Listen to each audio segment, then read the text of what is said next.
Great Yorkshire Business on Great Yorkshire Radio. In the previous podcast, I was talking to Anya and Graham at Letters InYork in Walmgate about just, their letting business in general. But today, we're going to be talking something specific, and Anya joins me again. So, Anya, we're going to be talking about holiday lets. Yes, we have a separate department within our company that deals solely with holiday lets. It trades under another name, which is InYork Holidays. Been very successful for going back at least 15 years now. And what we do is we are effectively an agency for 35 holiday let properties within the city centre of York. Now, there'll be listeners who'll be saying, well, Airbnb can do that now, what are you doing that's different? And what we are doing is we're actually managing the property from start to finish. We look after these properties on behalf of our owners. We deal with everything to do with it. We've got properties ranging from a studio up to a penthouse overlooking museum, overlooking the River Foss. And we advertise these properties and take bookings for people coming to stay in York. What we feel we do is different is the staff who in that department have physically visited every single one of these properties, walked around them, and I know everyone's got a story of maybe they've booked a holiday in Spain and the hotel says it's 5 minutes walk to the beach and you find out it's 20 minutes along a dirt track road. Our properties, when they say they're a 10-minute walk into the city centre, the staff have physically walked that 10 minutes and measured it. They'll know whether there's leather sofas, they know whether there's whether the pull-out bed is suitable for a child or suitable for a 6-foot adult, things such as that. So it does mean that we are able to build relationships both with our owners but also with our guests. We have a lot of guests who come back year after year after year, be they ladies in their 60s coming back for the shopping trip pre-Christmas, or a family coming every year.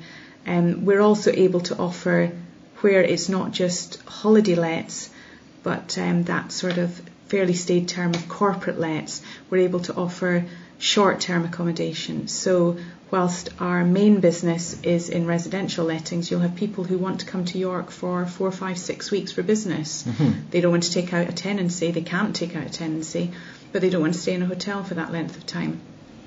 And we're able to offer these sorts of properties for them.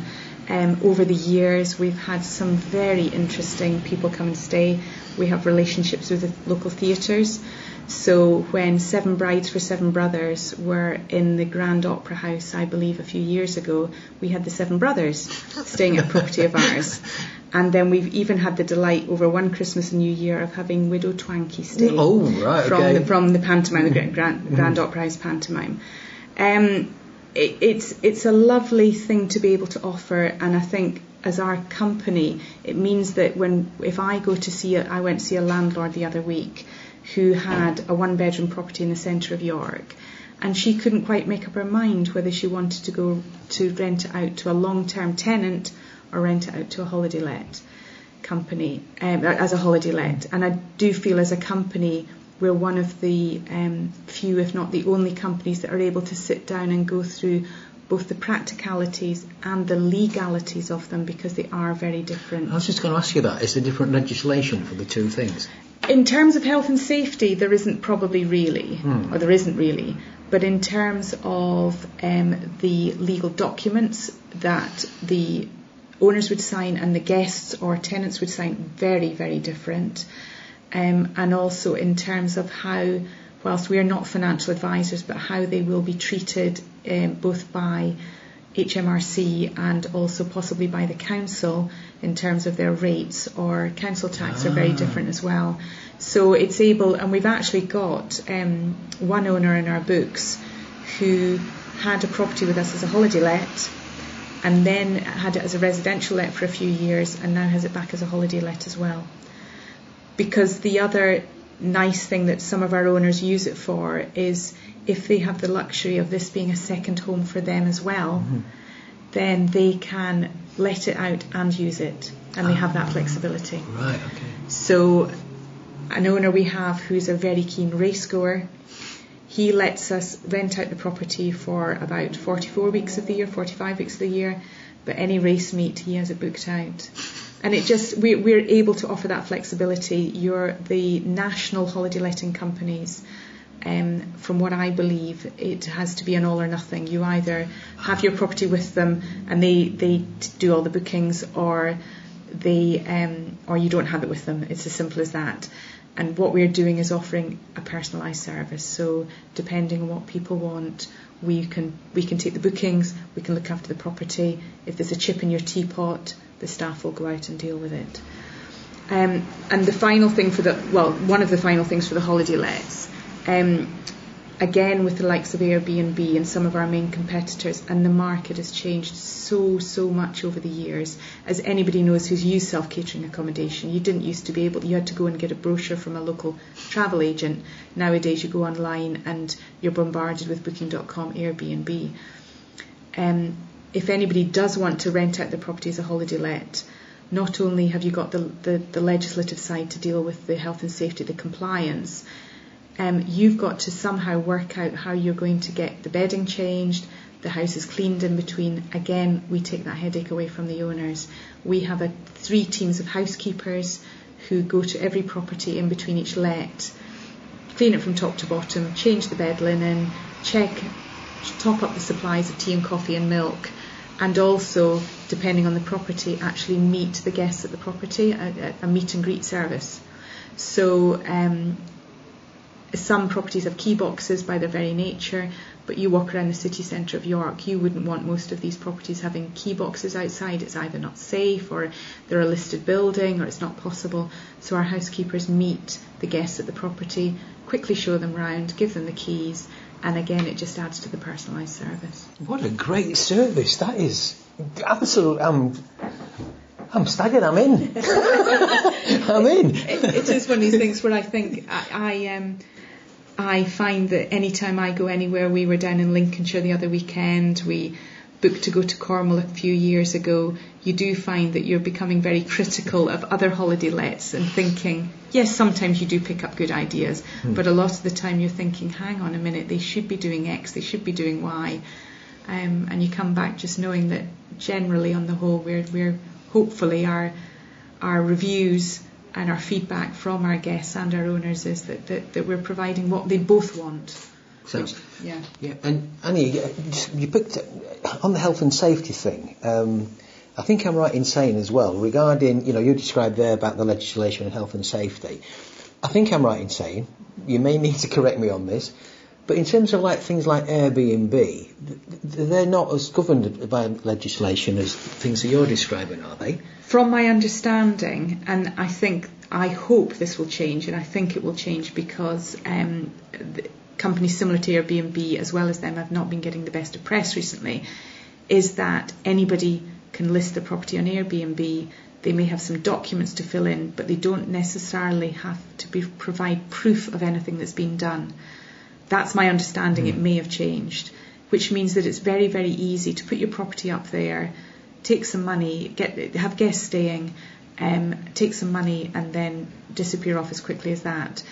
We insist on, before we would even take a property on, that we visit it, and then, similar to a checklist we have for the residential lettings, fire risk assessment, Legionnaire's risk assessment, gas safety certificate, electrical certificate, proof that they have the correct insurance, because that I seem to be talking about nothing but compliance, but the liability involved.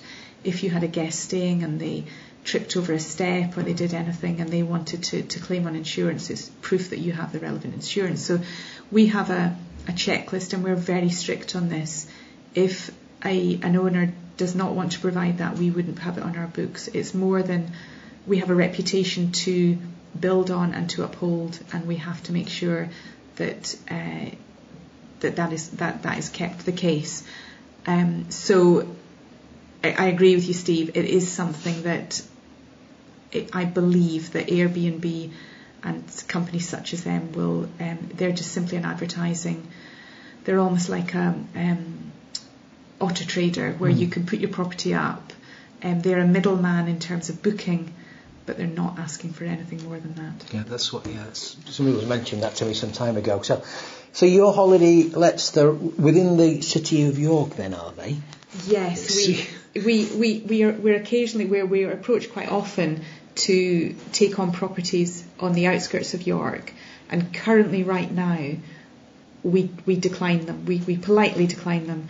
Our USP is that we are all within walking distance of the centre of York, and whilst there are good bus routes and there's park and rides, the vast majority of people who come to York want to either come by train or park the car and leave their car for the whole time they're in the city centre.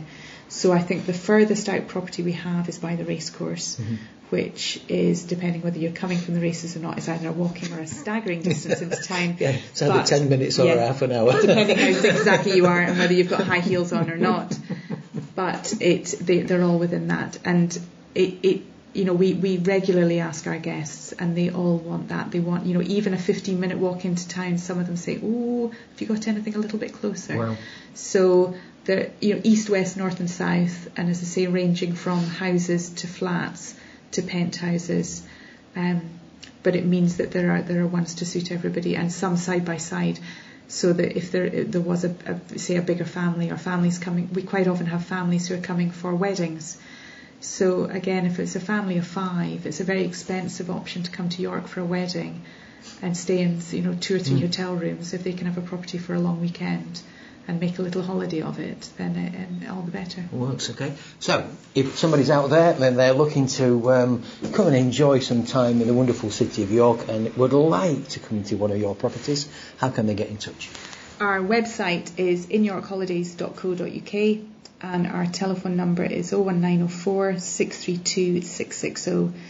If anybody did contact our main company, which is Letters Ltd.uk, then they will easily be directed. But as I say, because the holiday lets are a different kettle of fish altogether, it's InYorkHolidays.co.uk.